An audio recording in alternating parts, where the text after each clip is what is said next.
katılamıyorum. Yeni binanın hayırlı olması dileklerimle tüm katılımcılara selam ve saygılarımı sunarım. Bülent Tüfekçi, eski Gümrük ve Ticaret Bakanı, AK Parti MYK üyesi, Malatya Milletvekili. Daha önceden belirlenmiş programımdan dolayı da davetinize katılamayacağımı üzülerek bildirir. Bugün de burada Malatya'da Eğitim Bir Senemizin dört dörtlük ilde dört dörtlük bir mekanını açmak nasip oluyor.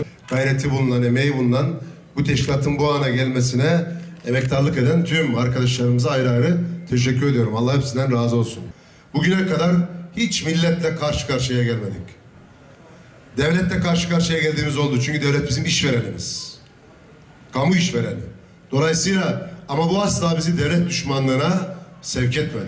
Çalışanın ekonomik, sosyal, mali haklarını iyileştirmek, özlük ve özgürlük alanlarını teminat altına almak ve onu açlık ve yoksulluk sınırı arasından çıkararak refah seviyesinde ücret aldığı bir zemine taşımak temel amacımız, temel gayemiz.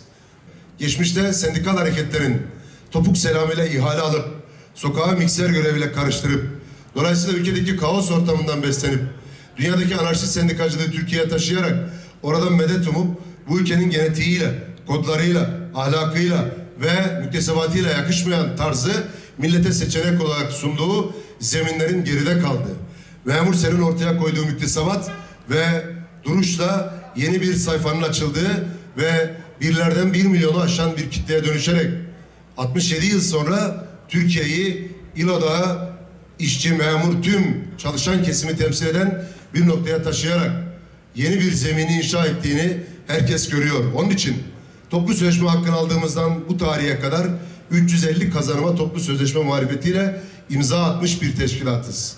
Dolayısıyla önümüzde daha sorunlarımız var.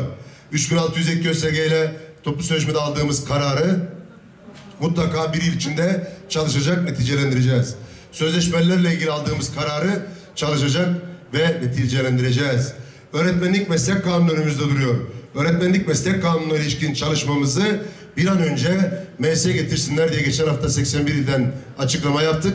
Dolayısıyla aynı gündemle sesimizi yükseltmeye devam edeceğiz. Çünkü Malcolm X bir şey istiyorsan az bir şey sesini yükselt der. Onun için biz örgütlü gücümüzle istiyoruz ki çalışma mevzuatımız iyileşsin. Mesleğimiz kariyer meslek olsun. Eğitim çalışanları rahat etsin. Kamu görevlilerinin tamamı açlık yoksulluk sınırının arasından çıkarak refah düzeyinde ücret alacakları, gelir dağılımında adaletin sağlandığı bir Türkiye'ye birlikte ulaşalım istiyoruz.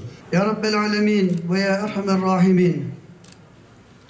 Bugün burada açılışını yapacağımız milletimizin, toplumumuzun temel unsurlarından olan bir müessesenin ülkemiz, milletimiz, Malatya'mız için hayırlı, uğurlu, bereketli olmasını nasip eyle. Hayırlı uğurlu olsun inşallah. Ya Allah, bismillah.